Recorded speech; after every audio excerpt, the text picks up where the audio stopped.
Hi, third graders. In today's reading mini lesson, we talked about fables and how fables often have characters with the same kinds of traits. And you discussed the tortoise and the hare, the little red hen, and the contest between the sun and the moon. And you talked about the different characters in each one of those books and the traits that they have.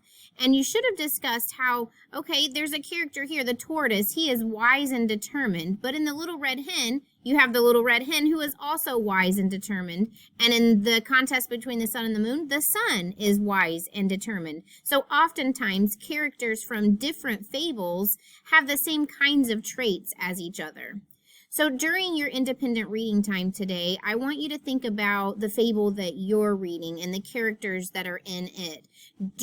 Or the characters that are in your fable have any of the same character traits as the characters in the 3 books that you discussed today? If so, make note of those and be ready to talk about it when you come back together as a class.